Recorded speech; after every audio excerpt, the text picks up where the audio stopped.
Bonjour à toutes et à tous les planteurs-cueilleurs, c'est Kaki Tom. J'espère que vous allez bien.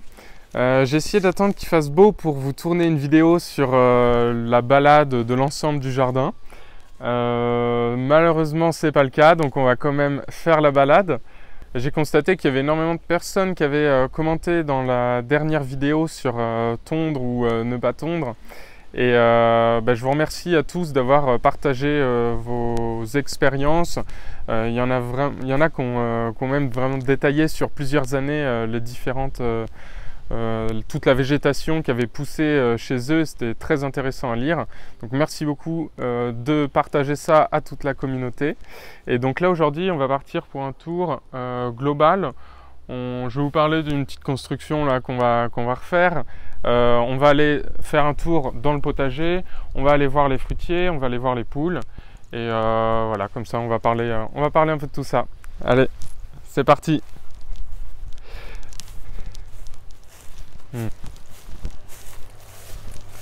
Donc là, cet été, là, donc sûrement en août, va falloir faire ça. Il y a un mur à reconstruire. Donc c'est le mur entre un voisin et chez moi. Ça, il était tombé pendant l'hiver, il y a 2 hivers. Et suite à des vents et de la pluie, donc il y avait de l'eau à mon avis qui s'était infiltrée. Il était un peu creux au milieu aussi. C'est un mur qui a été monté que en pierre et en argile. Et bon là avec le temps voilà il a été fragilisé et il est tombé, donc on va essayer de le reconstruire. Si vous avez des conseils pour refaire ce genre de mur, n'hésitez pas. Je pense qu'on va enlever les pierres là qui sont dans le bas pour essayer de refaire une structure, une base bien stable. Et je pense remettre de l'enduit, un enduit qui soit adapté pour l'extérieur. Au début, je me disais peut-être que j'allais le refaire avec de l'argile, mais bon, je sais pas trop. Finalement, je pense que ça va être compliqué aussi déjà d'avoir, même s'il y a pas mal d'argile dans ma terre, d'avoir une argile qui soit vraiment bien, parce qu'il n'y en a pas à toutes les strates non plus de terre. Ça serait pas évident et je pense que ça tiendra quand même mieux avec de l'enduit. Mais dites-moi ce que vous en pensez dans les commentaires, si vous avez déjà fait ça, si vous connaissez des enduits qui sont bien efficaces pour l'extérieur. Et c'est à continue.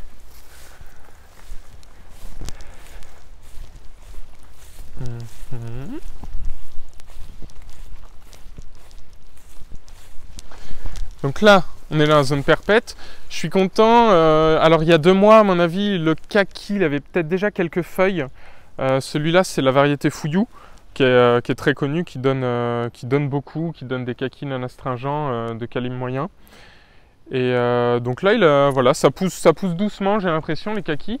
Mais j'ai été très agréablement surpris parce qu'après les froids qui étaient arrivés fin avril, début mai, il y avait beaucoup de kakis qui venaient de commencer à faire des bourgeons et les gelées avaient cramé tout ça. Donc j'étais un peu sceptique quant à leur reprise. Et finalement, ils sont tous repartis. Vous allez voir, on va en voir après ailleurs. Voilà, sinon là on avait semé, on avait semé d'ailleurs dans la vidéo de juin, on avait semé un peu de mélange fleuri ici, on voit que ça a bien poussé. Il doit y avoir alors je sais pas si c'est de la moutarde ou du colza, du lin et une autre, je ne sais pas. Sinon il y a la ciboulette, il y avait un petit pêcher qu'on avait planté. Il y a toujours les épinards perpétuels qui pousse très bien. On voit que la rhubarbe, j'avais tout coupé là, mais ça doit faire 2-3 semaines qu'on avait coupé tous les pieds de rhubarbe. Ça a encore repoussé. On va pouvoir faire une 3e récolte bientôt. Et je pense que si je les avais récoltés plus tôt, pour la première fois, à mon avis, on en serait déjà à la 4e récolte. C'est vraiment impressionnant. Après, je pense que ça dépend vraiment aussi de la météo de cette année qui a été très pluvieuse et il n'a pas eu énormément de soleil ou beaucoup de chaleur, donc à mon avis c'est quand même bien propice pour la rhubarbe qui a besoin d'un sol vraiment frais et humide. Sinon, là donc on est à l'entrée, on est sur les bords du potager. Alors, on va s'aventurer dans les orties et là on va voir qu'on a encore plein de framboises à manger. Plein de framboises là. Attendez. Alors les framboisiers, j'en avais mis quelques pieds au début qui me provenaient de 3 personnes. Et ça a vraiment super bien poussé. Au début, je les avais paillés avec un peu de copeaux pour le premier hiver. Et par la suite, ça a explosé. Il y en a de plus en plus qui arrivent dans les allées, là en fait, sur les bords aussi. On voit que ça commence à pousser vraiment, à prendre du terrain, donc c'est vraiment chouette. Après, voilà, je pense que par la suite, il s'agira de quand même se garder des petites allées, des allées en marchant aux mêmes endroits, afin de pouvoir s'aventurer dans les framboisiers et pour récolter les framboises.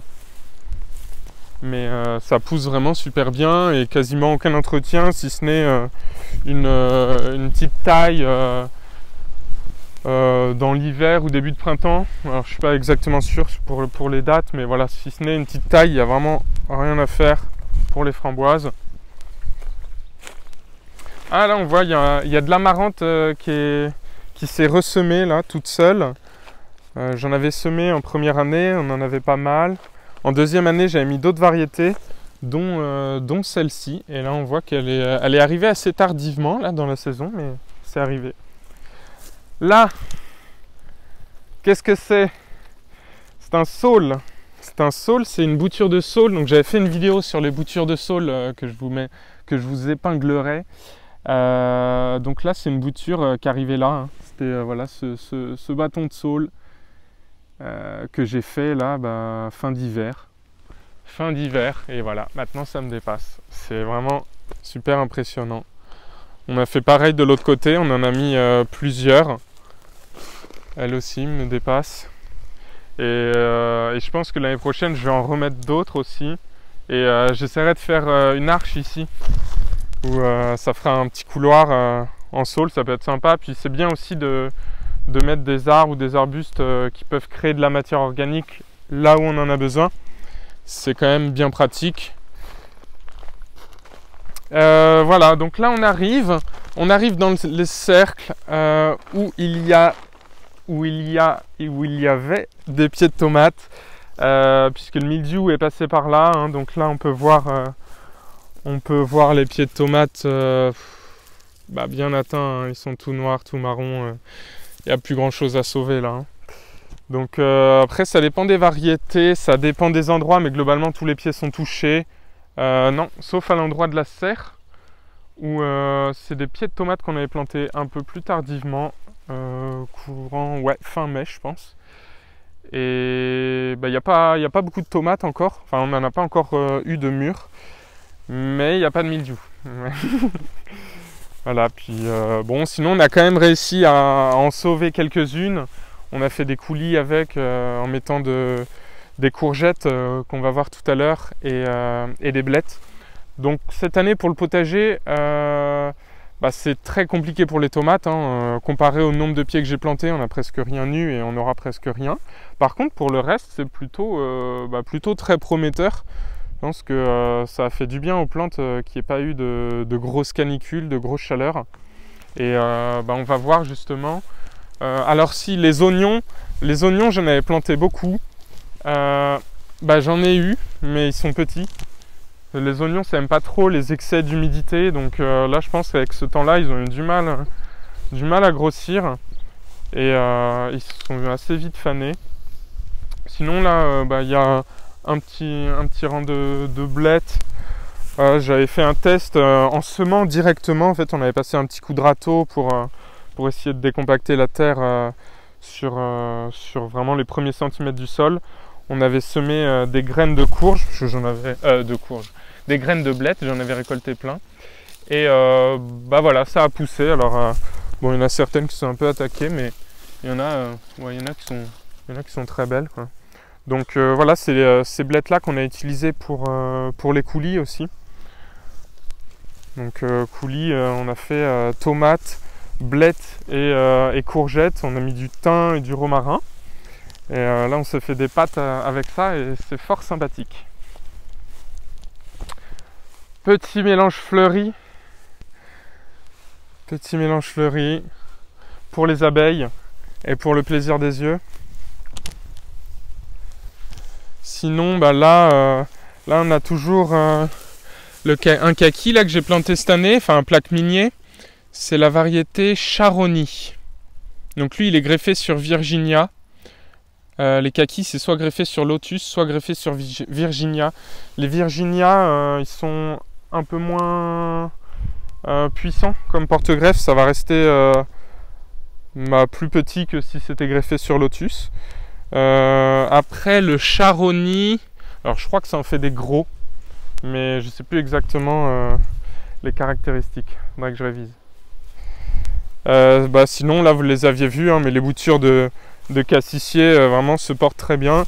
J'en avais même rajouté cette année, j'en avais coupé quelques-unes que j'avais plantées direct là, et là on voit c'est la bouture d'un an. D'ailleurs les boutures de groseillier, où j'avais fait une vidéo dessus sur comment planter dans les orties, quelque chose comme ça, les boutures de groseillier ont à peu près la même taille et la même forme à un an justement, au même moment. C'est vraiment des plantes qui doivent être assez proches, je pense. Et sinon, là, les cassissiers, bon, j'avais eu quelques cassis et finalement, je les ai même pas pu les manger. Je crois que, je sais pas, il y a un oiseau qui est passé par là, à mon avis. Mais ils n'ont pas encore donné. Après, là, c'est leur deuxième année, donc ça presse pas, mais on verra. Peut-être l'année prochaine. Sinon, là, il y a deux pêchers de vigne qui sont là, qui n'ont pas encore donné non plus, qui ont, là, c'est sur leur deuxième année. Et sinon, ici, pour une autre partie du potager, là on peut voir, qu'est-ce qu'on voit? Des pieds de pommes de terre. Pieds de pommes de terre, donc on va les récolter quand vraiment il n'y aura plus de verdure, quand les pieds seront fanés. Donc à mon avis, d'ici 1, 2, 3 semaines, ça devrait être le cas. Et donc là, on s'est fait... Donc là, faut voir, est-ce que c'est fané ou est-ce que ça a eu le mildiou? Mais non, on en a récolté, donc je sais pas trop. On va voir. On va voir. Allez, on va faire un petit test en direct là. Il faut savoir. En tout cas, la terre est bien humide, hein, sans surprise. Alors, on avait... Là, cette année, on les a plantés. On les a plantés à peu près 10 cm. J'avais pas encore testé. Et voilà, je voulais tester. Je savais que potentiellement j'aurais un peu moins de matière organique à mettre par-dessus. Donc je me suis dit, pour éviter que ça verdisse, on va les planter. Eh ben non, c'est bien. Hein. Donc là, ouais, le pied était relativement fané. Donc, bon, il y en a. Il faudrait creuser un peu plus. Ouais. Bon, c'est pas l'Amérique. Mais il y en a quelques-unes, ça va, c'est pas mal. Donc je pense qu'on va pouvoir bientôt commencer les récoltes. Je vais me poser ça, on viendra les reprendre. Donc pommes de terre, j'en ai fait, 7, j'en ai fait pas mal là. Il y a 1, 2, 3, 4, 5, 6, 7, il y a 11 rangs. Il y a 11 rangs et voilà, les pommes de terre, ça fait vraiment partie des... alors pas des légumes, mais du coup des féculents que j'apprécie beaucoup cultiver parce que ça produit beaucoup de calories, qu'il n'y a pas besoin de les arroser et que ça peut se conserver. Donc c'est vraiment 3 caractéristiques que je trouve géniales. Et une quatrième aussi, c'est que à partir du moment où vous les avez plantées, suivant les méthodes, alors après il faudra les buter ou remettre du paillage voilà. Mais sinon il n'y a rien à faire, pas besoin de tutorer, pas besoin d'enlever les gourmands, donc vraiment très bien les patates pour en quête d'autonomie alimentaire. Donc là les abricotiers, je vous avais montré, on avait mis tous les abricotiers qui nous restaient. Alors les abricotiers, c'est ceux que vous aviez vus dans la vidéo comment planter à partir de noyaux. Et on avait fait tout un bac l'année dernière avec des noyaux d'abricots. On voit qu'il y a des pommes de terre qui sont revenues de l'année dernière. On voit qu'il y a des pommes de terre là aussi. Et donc les abricotiers, on en avait mis dans la haie pour combler les trous puisqu'il y avait certains arbres et arbustes qui étaient morts. Donc on a remis quelques abricotiers, on a remis quelques pruniers aussi. On en a mis dans l'espace jungle, qu'on va voir là juste après. Et le surplus, on a fait 2 rangs avec. Les 2 rangs qui sont là. Et donc là, on doit bien en avoir 30-40 à mon avis qui sont sur ces 2 rangs. Et voilà, je verrai ce que j'en fais par la suite. Mais en tout cas, je pense que c'est du 100% de réussite. Hein. De toute façon, là d'ailleurs, tous les arbres qu'on a plantés cette année, vous allez peut-être pas être surpris, mais moi je suis surpris. Je les ai pas arrosés une seule fois. Je les ai pas arrosés une seule fois et pourtant, après, bon voilà, je les ai pas arrosés une seule fois parce qu'il a énormément plu. Hein, faut remettre les choses dans son contexte. Mais ils ont énormément poussé. Il y en a qui ont fait des tiges de plus d'1 mètre. Et alors que je les ai pas arrosés une seule fois. Donc on verra si en août, il y a plus de soleil, plus de chaleur, je serai très heureux de les arroser. Et puis sinon, on laisse pousser. Hein. On a remis de la tonte de temps en temps, donc que les agents communaux nous amènent. On a remis de la tonte à leurs pieds pour certains. Donc là, comme ça les paille bien, ça maintient bien le sol frais. Voilà, on voit, on soulève déjà, on voit un petit verre de surface qui se cache, on va le laisser. Mais bon, là pour les arbres, je vous les avais déjà présentés. Alors bon, bien sûr, voilà, la grande différence, c'est que j'imagine qu'ils ont poussé là en 2 mois. J'ai pas revu là récemment la vidéo que j'avais faite il y a 2 mois, mais voilà, j'imagine que ça a quand même bien poussé. Là, la cloque pour les pêchers, elle est plus du tout présente. On voit que les pêchers se portent à merveille. Vraiment, vraiment beau. Et ouais, j'ai l'impression que la cloque, ça arrive surtout début de printemps, quand il commence à y avoir un peu de chaleur, un peu d'humidité, mais aussi un petit peu de nuit fraîche. Voilà, mais ça a été très passager. Après, ici, j'ai pris des variétés uniquement pour les pêchers et nectarines. J'ai pris uniquement des variétés qui étaient dites par le pépiniériste où j'ai acheté les fruitiers. C'était des variétés très résistantes ou extrêmement résistantes à la cloque du pêcher. Ce qui ne les a pas forcément empêchés de l'avoir. Il y en a certains qui l'ont quand même eu, mais en tout cas, ils s'en sont remis. Donc là, on a toujours le prunier bonjour, qui vraiment pousse très bien. La grande forme. Celui-là, il est joli aussi, ça doit être un pommier. Un pommier greffé sur un MM106 qui donnera un pommier assez petit, hein, dans les alentours de 3 mètres, 3-4 mètres à peu près. Ce qui est petit pour un pommier. Mais bon, l'avantage c'est qu'il donnera des pommes à partir de 3 ans. Et donc lui il se porte bien.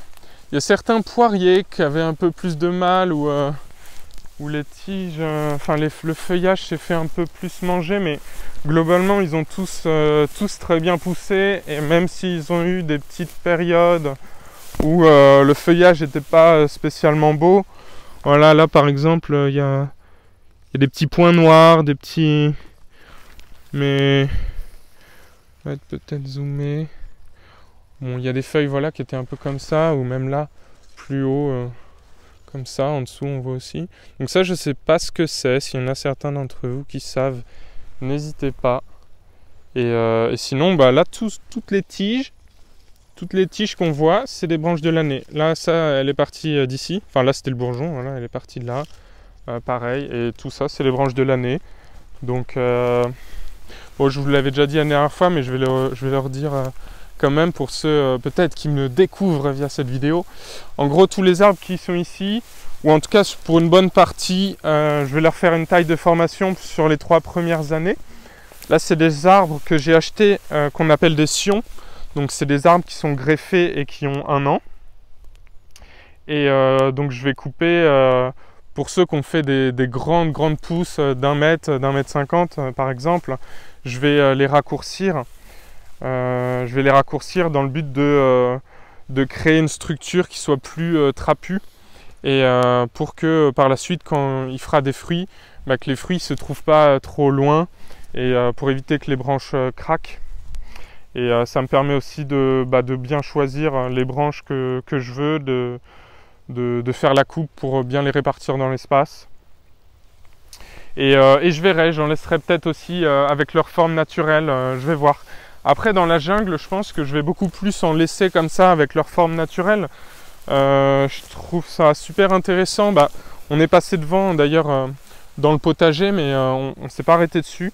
Mais il y a un prunier qui est issu de noyaux, où là c'est son deuxième été.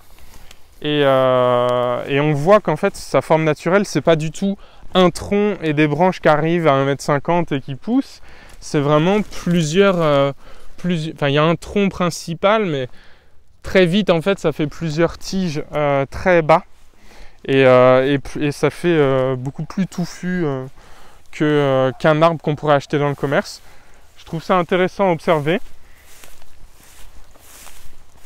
Donc là, lui, les pruniers, hein, vous êtes au courant maintenant, mais en tout cas ici, ça pousse super bien. Donc là, on voit, il s'arrêtait ici. Hein, c'était juste un bâton, hein, ce que j'avais concrètement comme arbre.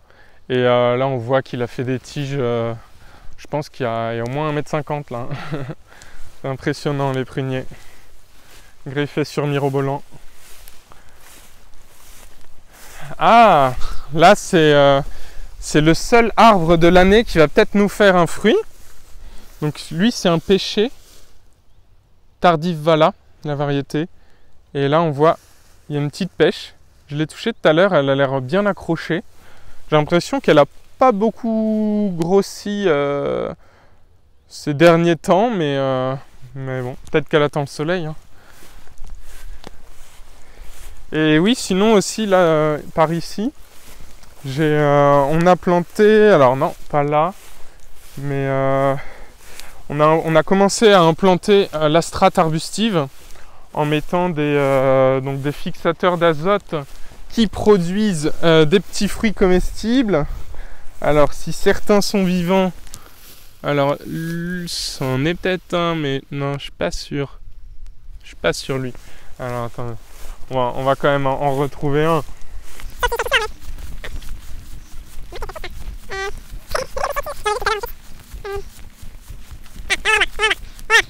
Oh, bah tiens.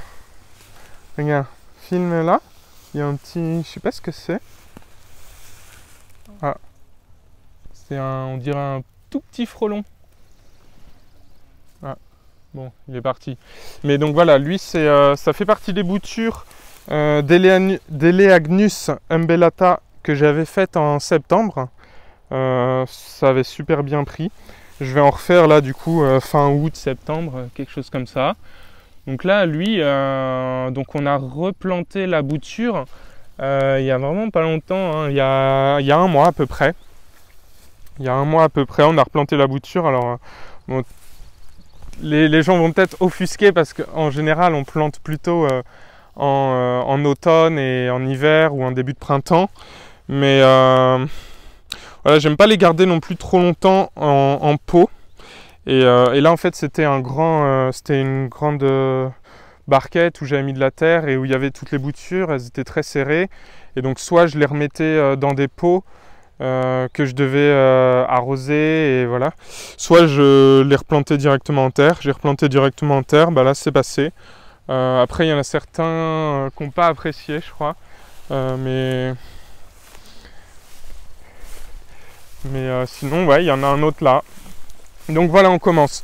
Donc ce que j'aime bien avec les Eleagnus, comme ça, les variétés qui donnent des fruits, enfin ils donnent tous des fruits, mais les variétés qui vont être plus intéressantes pour les fruits, c'est que de 1, ça va vous créer de la matière organique sur place si jamais vous voulez l'utiliser en chop and drop.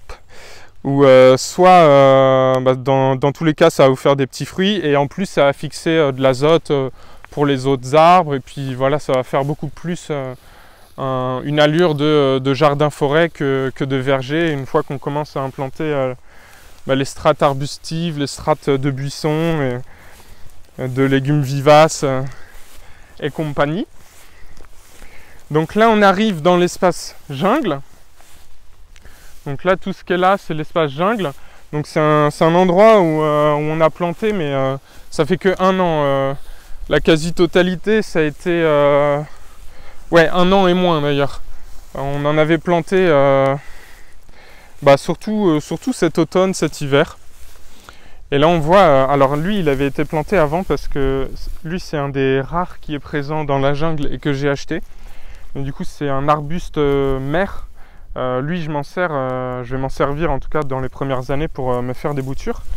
C'est l'Eleagnus armoroso qui donne, qui est comme les Eleagnus, un arbuste fixateur d'azote et qui donne des baies comestibles qui seront rouges et assez grosses. Donc il a vraiment énormément poussé ces derniers mois. Lui c'est vraiment impressionnant. Il y a, là en début de printemps, il ne dépassait pas la protèque. Hein. Donc là il a fait vraiment des grandes tiges. Donc c'est bien, ça se multiplie super bien, je pourrais multiplier. Là on voit voilà, un petit abricotier hein, dont je vous avais parlé, de semis de l'année dernière. Enfin de cette année. Là, un cognacier de bouture.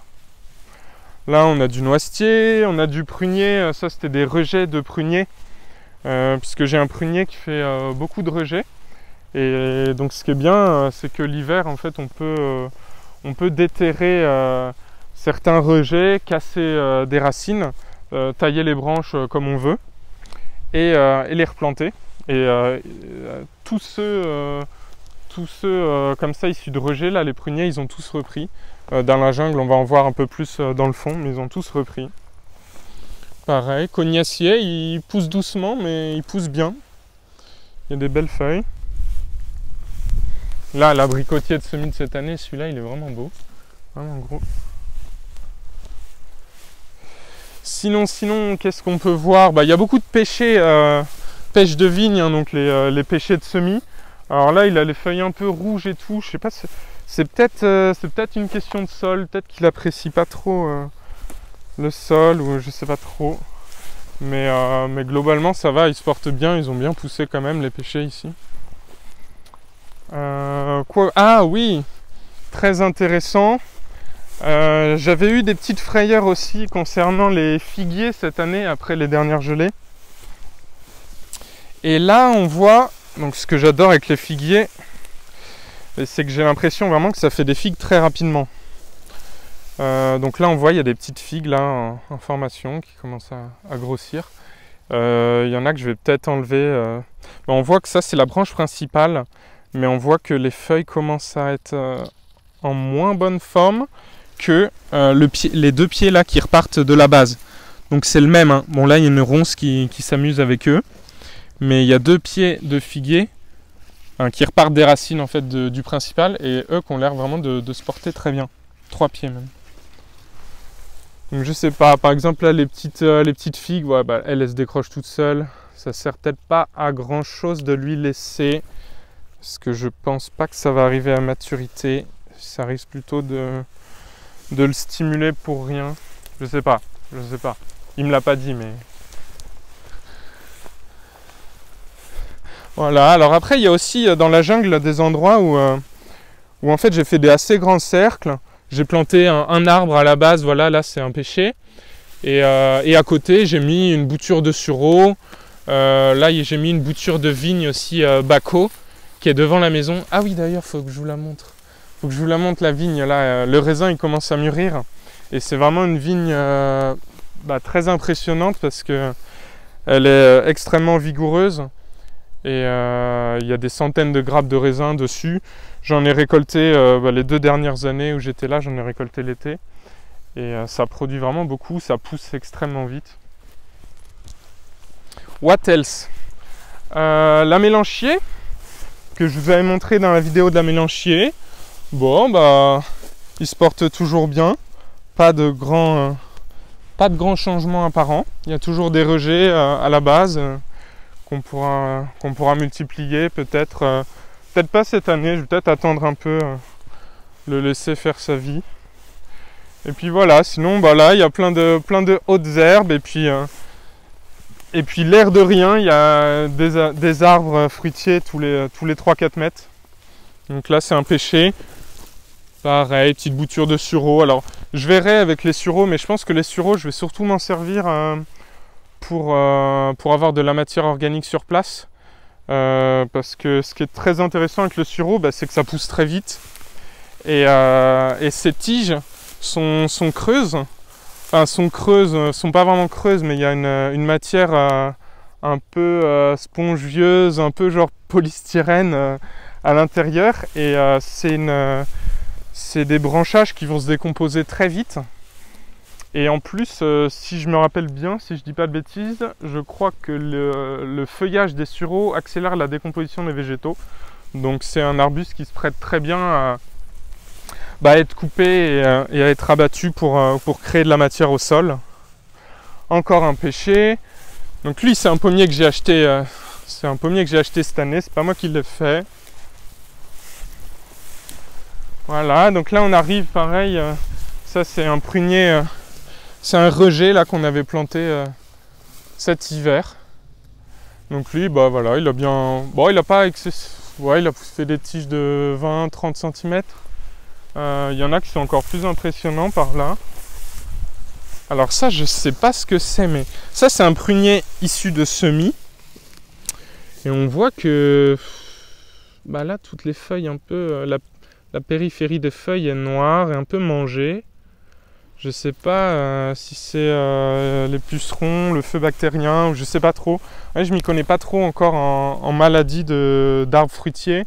Et c'est vrai que c'est quelque chose où j'ai pas trop envie d'être dans une démarche interventionniste parce que voilà, je préfère m'occuper différemment. Mais ça m'intéresserait quand même de savoir si vous avez si vous savez ce que c'est, ce qui peut provoquer ça. Je veux bien que vous me laissiez un commentaire. Puis voilà, là il y a donc les pruniers là qu'on fait des belles pousses, pruniers de rejet. Voilà. Puis bon, il y en a d'autres après, mais rien de. C'est un peu les mêmes après. Ah, on peut aller voir. Peut-être aller voir les kakis qui sont dans le fond là-bas. Il y a trois plaques miniers. Et puis après, je vous montrerai, on fera un tour dans le verger qui se trouve au-dessus. Où là, ça va être des arbres fruitiers qui sont un peu plus vieux, puisque je les ai plantés à la première année. Et je les avais achetés, ils avaient déjà 4 ans. Donc on va voir qu'il y en a certains qui ont des fruits également. Donc je vais passer. Donc là, si vous vous demandez, la clôture là actuellement elle est plus électrifiée.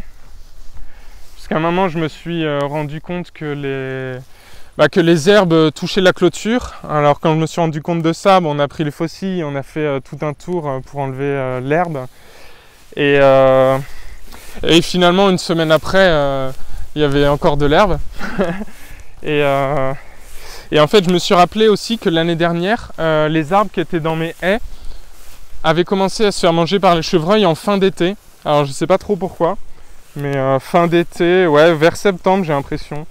Donc l'idée là c'était de couper le courant, de partir du principe que voilà, au moins j'allais tester pour voir si les chevreuils allaient quand même venir à l'intérieur.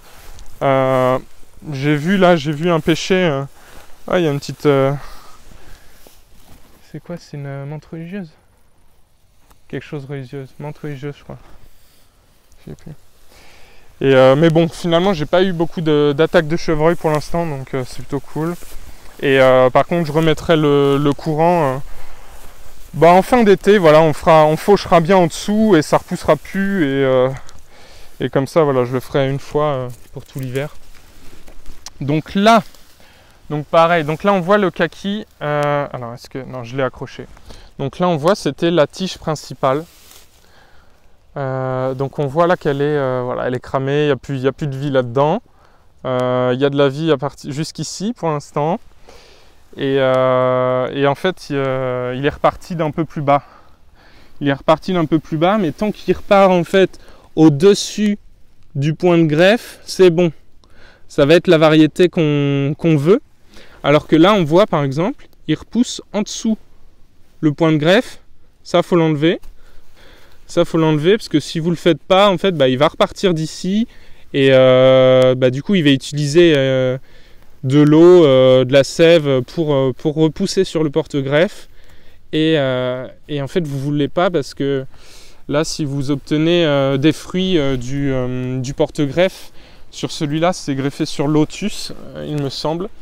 Et donc, ça va faire des petits fruits. Enfin, c'est pas les fruits qui nous intéressent. Donc, pensez à bien retirer quand vous voyez des pousses sous le point de greffe. Et donc on voit là, c'est quand il s'est pris les gels en fait. Là il y avait déjà des bourgeons qui étaient en train d'apparaître. Ils ont tous cramé, c'est pour ça que j'ai eu une petite frayeur pour les plaques miniers.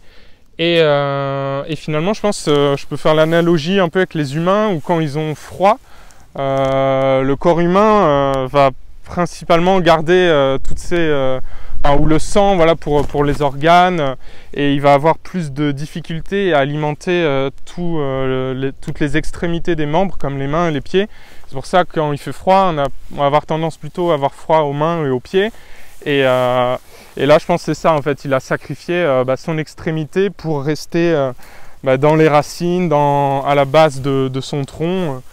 Je pense que c'est pour ça. Donc même quand en fait on a l'impression qu'il y a des arbres qui ont été cramés ou quoi, faut pas être trop défaitiste parce que finalement ils sont repartis très tard les plaques miniers. Je pense que j'ai pas eu de signe de vie avant la mi-juin, quelque chose comme ça. Et finalement ils sont tous repartis.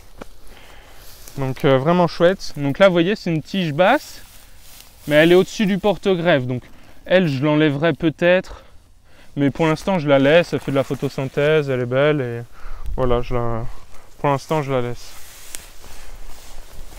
Et il y en a un dernier qui est par là. Je vous les montre aussi, les kakis, en détail, parce que je ne vous les avais pas encore présentés. Et vu que le nom de ma chaîne, c'est Kakitom, je me sens obligé.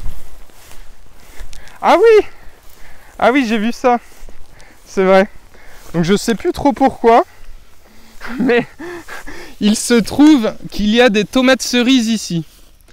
Donc on avait dû vider des fonds de terreau ou je sais pas, sûrement ça, hein, parce qu'on n'a pas planté de pieds de tomates ici. Donc à mon avis c'est la variété poire jaune, tomate cerise poire jaune. D'ailleurs c'est cool si elles arrivent bien à maturité parce que ça me fera des graines. J'ai plus de graines de cette variété donc je les reprendrai. Et d'ailleurs je profite, je vais faire une magnifique transition.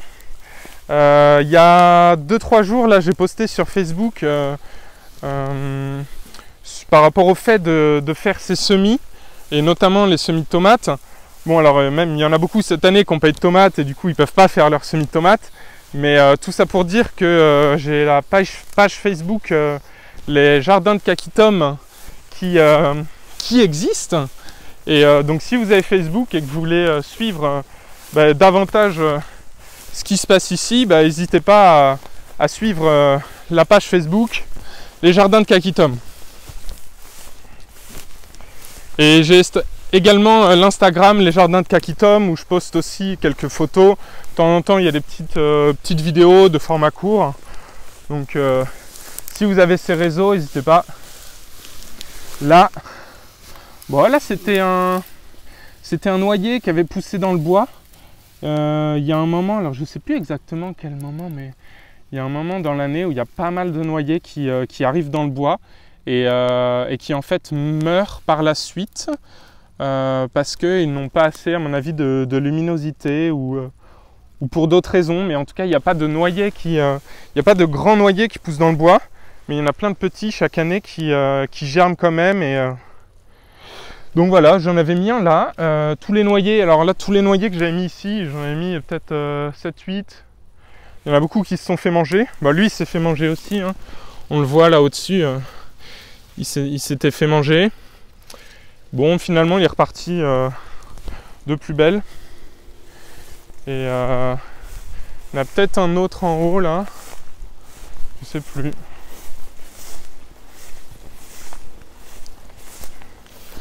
Ouais, il y en a un là aussi. Mais on voit que le précédent était mort. Et finalement, il y en a quand même un qui est reparti. Bon. Ce sera pas des très grosses noix, en fait, ce sera des noyers communs. Mais c'est déjà ça. Et puis c'est bien de les avoir en fait au niveau, on parle souvent de design en permaculture, c'est bien d'avoir des noyers au nord de votre terrain, puisque c'est des très grands arbres qui peuvent faire du 30 mètres sur 30 mètres quand ils sont adultes. Et c'est bien de les avoir au nord pour plusieurs raisons. Déjà, ça va vous protéger des vents froids du nord, et également ça va pas vous faire d'ombre sur votre terrain. Donc intéressant de mettre les noyers plutôt au nord. Donc là on arrive dans un endroit où on avait fait des boutures de la vigne, donc Baco, que je vous parlais tout à l'heure, qui est la treille qui est devant ma maison. Alors là on gagnerait à les conduire parce que là ils sont en train de s'accrocher à tout ce qu'ils peuvent. Mais là c'est leur deuxième année. Et bon, il y en a qui étaient morts l'année dernière parce qu'il avait fait vraiment trop sec. J'étais parti du principe que c'était des vignes, que c'était une vigne qui se bouturait, qu'elle était super résistante à tout, super vigoureuse. Mais finalement, pour la première année d'implantation, je pense que c'est quand même bien d'arroser un minimum, voire plus qu'un minimum. Mais ça va, là, en fait, ça a super bien repris. Là, il y a un trou, mais sinon, celles qui sont vivantes ont bien poussé cette année.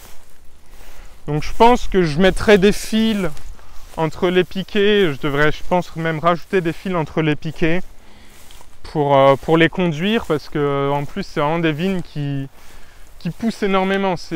Wikipédia définit la variété Baco comme étant extrêmement vigoureuse. Et du coup c'est intéressant de les conduire. En parlant de vignes, cette année, donc je suis allé à la pépinière Septan.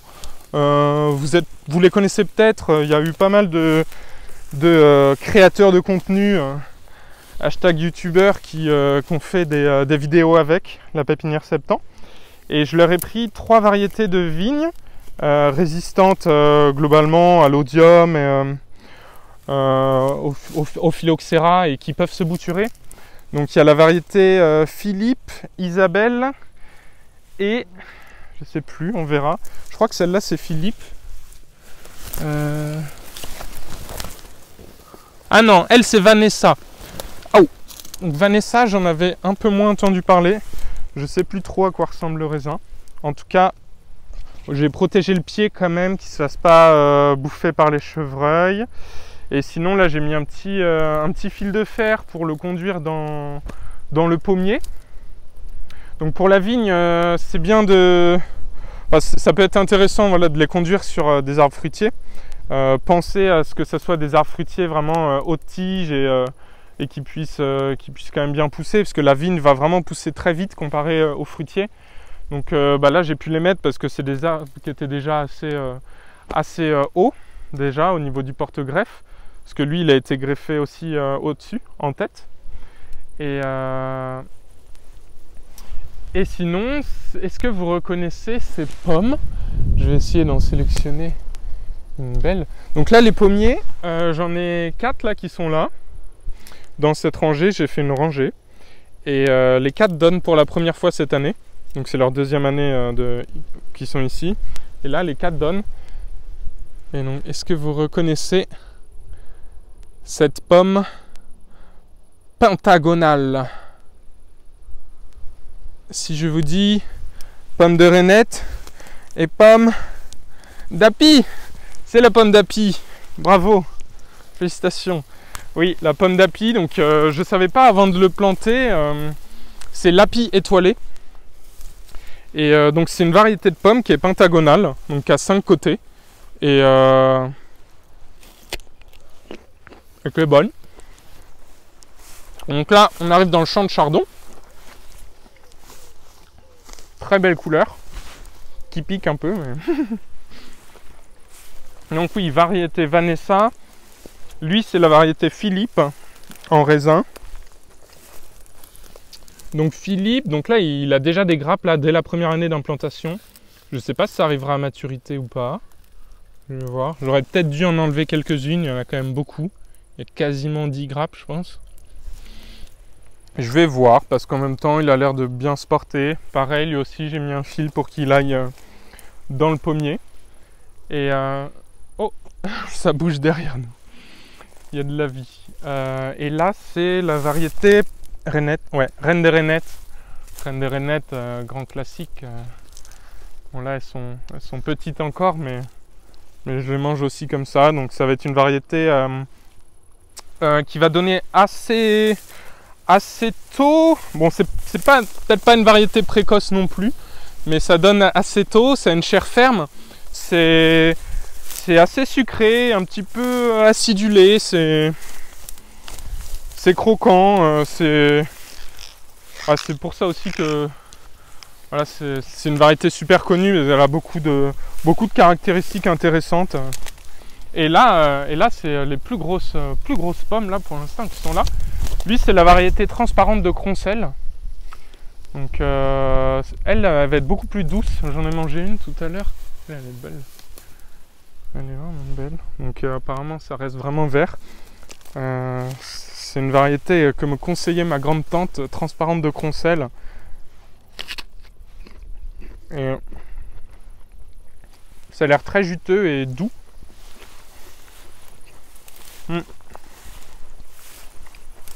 Ouais, très sympa. Pour ceux qui n'aiment pas trop l'acidité des pommes, transparentes de Croncel. Hein. Et lui c'est lequel? Ah, Rambourg d'été. Rambourg d'été, je connaissais pas avant de l'avoir acheté. Mais s'il est placé ici, c'est que ça doit être une variété. Il est censé être plus précoce que les autres. Ouais, mais je sais pas trop.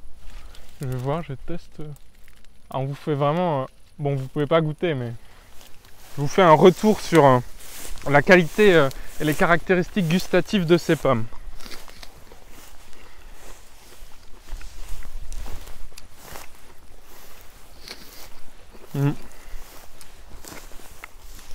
Pas d'acidité.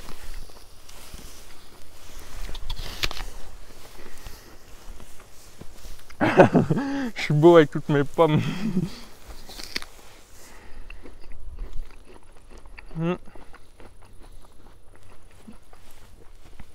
Ça ressemble un peu à la transparente de Croncel, mais il y a peut-être un peu, c'est peut-être un peu moins doux, peut-être un peu plus de, peut-être un petit peu plus d'acidité, enfin pas d'acidité, mais un peu plus de goût que la transparente de Croncel, ouais, pas mal. Alors, là on va pas vous faire tous les fruitiers parce que bon, il y en a qui n'ont pas de fruits. Globalement, les pruniers qui sont là, ils ont vraiment très très bien poussé, à défaut d'avoir fait des fruits. Il y a vraiment une très belle croissance. Et j'ai quand même un prunier là sur les 4 qui a des prunes.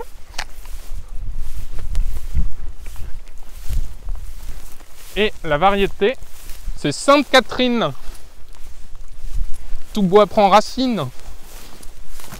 Alors, le prunier Sainte-Catherine, ça... Alors j'en ai goûté une tout à l'heure, mais c'était une toute petite qui avait pas trop poussé, mais qui en fait était mûre. Je sais pas trop. Elle a pas le blanc. Pas trop. Mais elle est pas mûre. Mais à mon avis, je pense que c'est une Reine Claude déjà. Pas sûr. Mais j'ai l'impression qu'elle a le potentiel de la Reine Claude. Bon, on verra plus tard quand ça sera mûr. Mais... Sinon, les cognaciers, ils ont bien poussé, mais il y avait eu énormément de fruits en fait, énormément de fleurs, puis énormément de fruits, et finalement plus rien. Il y a juste un coin sur la variété Vrandra, je sais pas trop comment le dire, si je dois le dire à l'espagnol ou portugaise, Vrandra. C'est les coins, c'est la variété de coins qui peut donner des coins d'1 kilo. Donc là, il y en a un que là. Bon, on n'a pas atteint le kilo encore, mais on verra. On verra, on verra. J'ai 3 variétés. J'ai celui variété de Provence qui est très classique et qui sert aussi de porte-greffe pour d'autres cognaciers ou pour des poiriers. La variété Vrandra et la variété Champion qui j'ai l'impression, enfin en tout cas je vois pas de grande différence à l'œil au niveau des fruits par rapport à celui de Provence, mais je sais pas. Enfin c'est des coins jaunes, assez ronds il me semble, Champion, mais il en a pas encore fait donc je sais pas trop, j'ai pas de retour à vous faire pour l'instant. Alors là, ça va être un des seuls arbres finalement qui est mort cette année. C'est un abricotier, la variété pêche de Nancy, allez savoir pourquoi. Et bah donc là voilà, le bois, là on est en été, le bois est marron comme ça, bon a priori c'est mort. Par contre, il repart, alors la question c'est est-ce qu'il repart sous le point de greffe ou pas? Et je suis pas sûr d'avoir la réponse. Parce que je vois pas le point de greffe en fait. Mais parfois le point de greffe cicatrise tellement bien qu'on voit rien. Donc je sais pas trop. Ou est-ce que en fait il avait seulement été greffé en tête? C'est possible aussi. Peut-être qu'en fait c'était un abricotier franc qu'ils ont greffé en tête, je sais pas. Bah pour l'instant je laisse les rejets là, hein. On verra. Hein.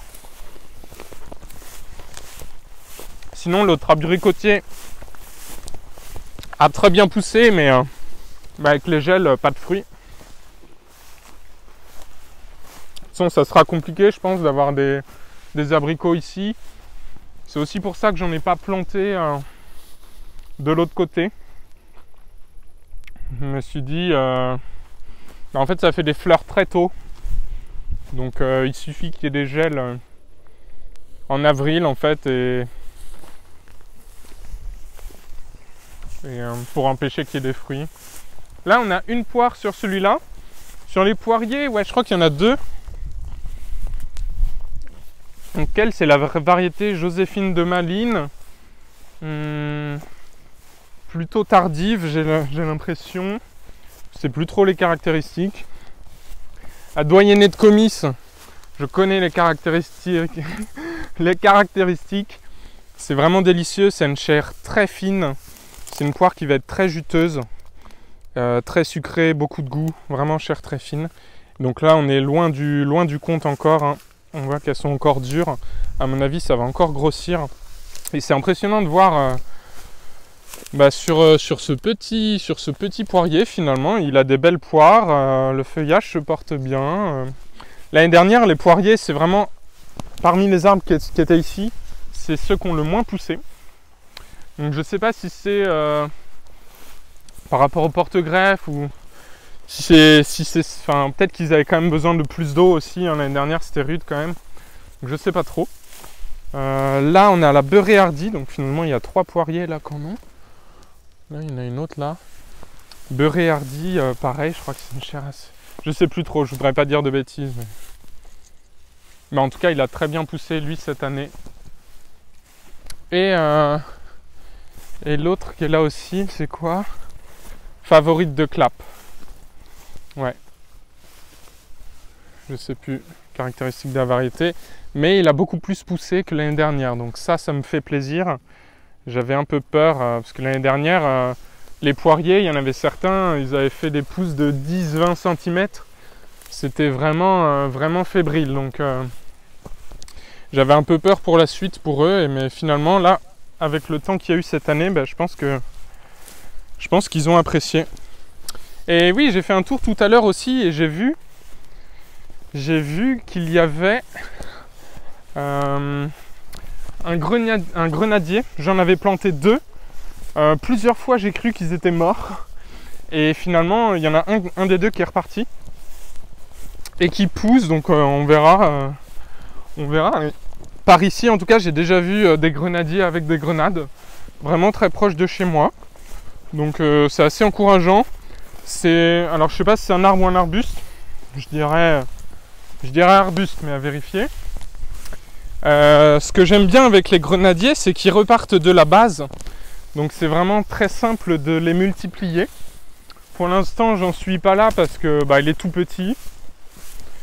Mais je trouve ça intéressant. Il fait des feuilles. Il fait des feuilles très longues. Voilà. À voir, on verra. C'est le seul grenadier que j'ai là actuellement. C'est la variété Kazakh.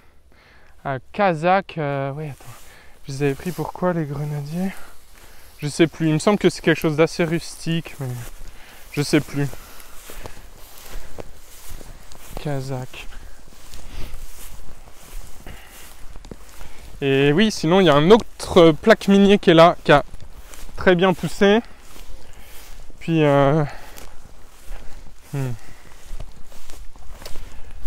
ouais. Donc lui, ah oui, l'année dernière ici j'avais un autre plaque minier, mais qui est mort. Ouais, enfin non, en fait il est même pas, enfin, il est pas mort sur mon terrain. Je crois que je l'ai acheté, mais il est jamais reparti en fait, donc je sais pas trop. Mais là, lui, il a fait des très belles pousses cette année. C'est celui qui a le plus poussé en hauteur. Il doit avoir des tiges d'à peu près 80 cm. C'est prometteur, prometteur. Et bon, sinon... ah oui, on peut aller voir... J'avais dit que je vous donnerais des nouvelles des boutures de Feijoa. Eh bien, les nouvelles ne sont pas très bonnes. Les boutures de Feijoa, je les avais mises dans la serre. Je les avais arrosées avec de l'eau de saule au début. Et en fait, je crois qu'il a fait chaud à un moment et que les boutures sont restées dans la serre. Et qu'à ce moment-là, j'allais pas dans la serre tous les jours. Grave erreur. Donc en fait, je crois qu'ils sont tous morts. Enfin, en fait, je sais qu'ils sont tous morts. Mais je sais pas. Et je sais pas. Peut-être que ça vaudrait le coup que j'en retente maintenant. Je sais pas trop au niveau timing pour les boutures de Feijoa. Il y en a qui m'avaient dit que ça marchait que en hydro ou je sais plus exactement le terme. Mais je sais pas. J'aimerais beaucoup réussir à multiplier le Feijoa. Faudrait peut-être que je le tente de marcotte plutôt que de bouture. Parce que je crois que c'est pas si évident que ça à le faire raciner. Donc à voir. Je retesterai peut-être en marcotte et en bouture, sûrement les deux. Et donc ce qu'on a fait en fait avec tout ce qui était dans la serre, c'est de sortir. En fait, il restait que des arbres et des arbustes fruitiers et ou plantes qu'on va insérer dans les jardins forêts. Et donc on a tout sorti. On a mis ça le long du poulailler, à côté des groseilliers. Salut les poupoules. Ah tenez, je vais leur donner les pommes.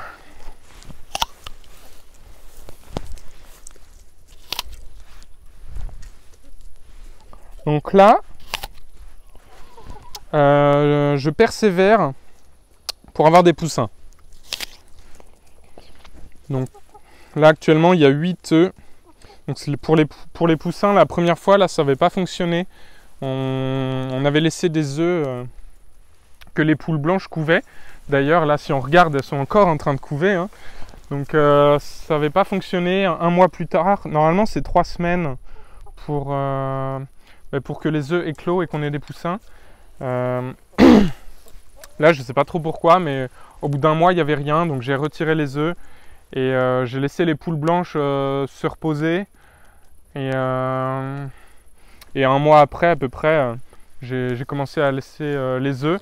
Donc là on est à peu près sur une semaine de couvaison, donc je croise les doigts pour avoir des poussins. Là ici on a un bac où on avait mis des noyaux là en fin d'hiver. Donc il y a beaucoup de pêchers. Il va y avoir une petite dizaine de pêchers. Bon, il y a quelques pruniers. Là il y a un noisetier.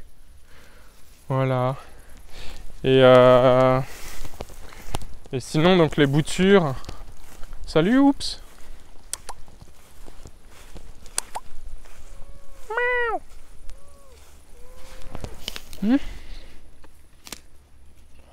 Donc c'est ici qu'on a sorti.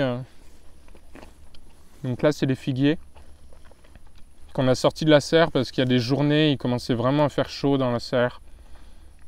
Donc Donc c'est plus simple, enfin c'est mieux pour eux, et puis même pour les arroser c'est plus simple aussi puisqu'il y a les cuves juste à côté.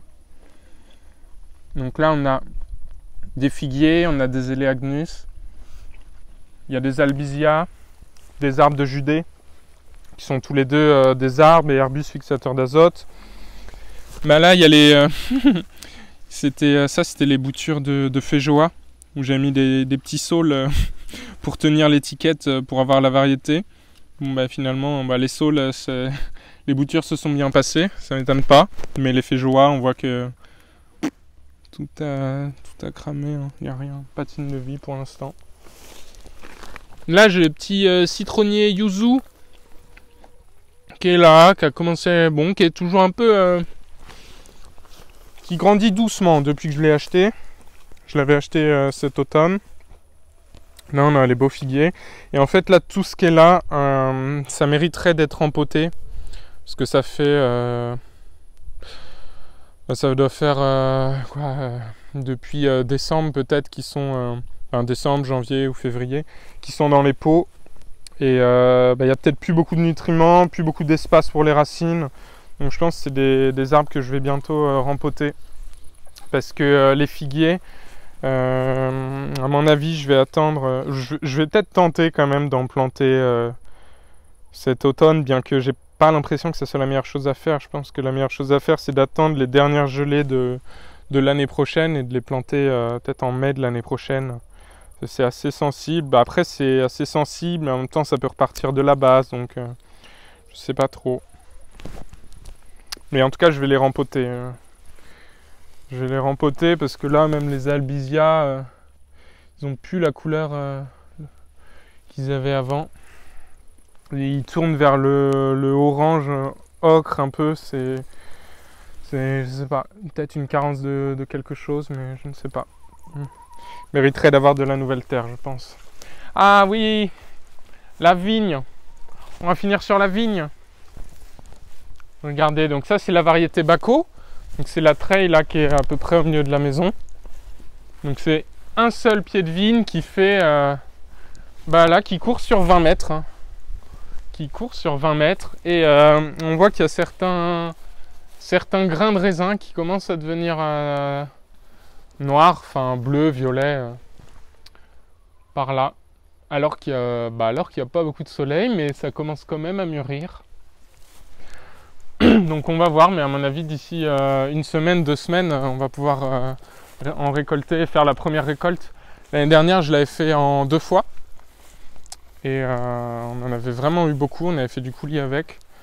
On avait fait des gâteaux, on en avait mangé comme ça, on avait fait un peu de tout. Parce qu'il y en avait vraiment beaucoup. Et là, c'est un ami qui a mis le fil pour qu'on fasse courir la vigne dans le tilleul. Et voilà, c'est vraiment impressionnant. Alors là, vous vous rendez pas compte parce qu'en fait, il y a des branches que j'ai coupées. Mais, enfin des branches, des tiges, des rameaux de l'année. Mais en fait, ça pousse. Là, ça fait des pousses de 5 mètres à peu près, 3-5 mètres. Je pense que là, je n'exagère même pas. C'est vraiment impressionnant. Merci à tous ceux qui auront regardé la vidéo jusqu'ici. Je pense que vous faites partie des 10-15%. Et n'hésitez pas si vous avez des remarques, des questions, si vous voulez que je traite certains sujets, dites-le moi dans les commentaires. Merci à tous pour votre soutien et je vous dis à dimanche prochain. Salut à tous!